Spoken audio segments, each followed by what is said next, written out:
নেত্রকোনায় কেজিতে 50 থেকে 100 টাকা করে বেড়েছে প্রায় সব ধরনের মাছ মাংসের দাম। দোকানে মিলছে না বোতলজাত সয়াবিন তেল। আরো জানাতে যুক্ত হচ্ছেন সহকর্মী জিয়াউর রহমান। জিয়া, বাজার দর নিয়ে ক্রেতাদের কি প্রতিক্রিয়া আপনি দেখছেন? প্রশাসনের পর্যাপ্ত বাজার মনিটরিং রয়েছে কিনা আমাদের জানাবেন।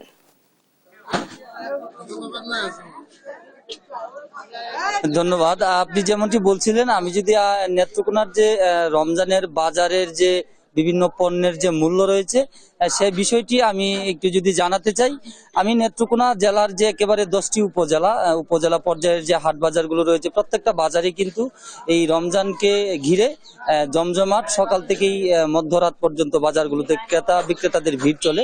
তো আমরা বাজারে ক্রেতা বিক্রেতাদের সাথে কথা বলে যেসব বিষয় জানতে পেরেছি, যে বাজারে কিন্তু রমজানের শুরু থেকেই এই যে বোতলজাত সয়াবিন তেল রয়েছে, এই সয়াবিনের তেলের কিন্তু সরবরাহ একেবারে নাই বললেই চলে, খুব কম, যে কারণে এই তেলের খুব সংকট দেখা দিয়েছে।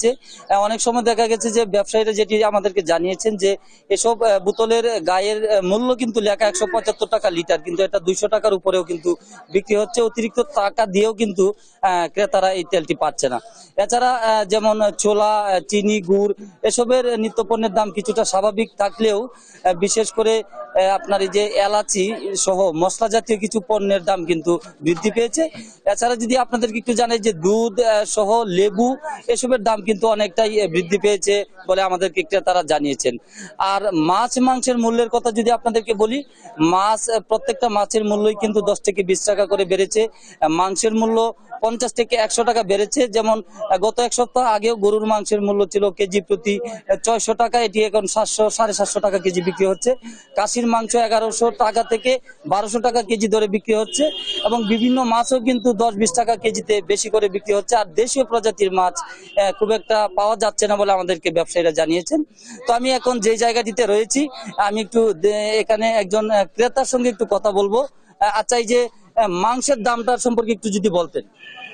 গরুর মাংস 750 টাকা, আর হচ্ছে খাসির মাংস হচ্ছে 1200 টাকা করে এখন চলতেছে আর কি। আপনি কি মাংস কিনেছেন? আমি গরু নিয়েছি আর হচ্ছে মুরগি নিয়েছি। মুরগিটা কেমন? মুরগির দাম অনেক বেশি, যেটা আগে ছিল 350 টাকা, এখন এটা 600 প্লাস, 660 টাকা দিয়ে কিনতে হয়। আমরা একজন ক্রেতার সঙ্গে কথা বলছিলাম, একজন মাছ ব্যবসায়ীর সঙ্গে একটু জানবো, এই যে মাছের বাজারের কি অবস্থা একটু বলবেন? জি ভাই, মাছের বাজার দেশি মাছের খুব কম। আমরা বাড়তি টাকাতে কিনে আনা লাগে, বাড়তি বেচা লাগে। দেশি মাছটা একবারই কম, হ্যাঁ, মিলানি যায় না। যারা বলি 10 টাকা 20 টাকা বাড়তি দাম আনানো লাগে, 10-20 টাকা কেজিতে লাভ করে বেচা লাগে ভাই। আপনারা শুনছিলেন যে এখানে একজন ক্রেতা এবং একজন মাছ ব্যবসায়ী কিন্তু আমাদেরকে জানাচ্ছিলেন যে আসলে এই যে মাছ মাংসের মূল্যটা কেন একটু বেশি।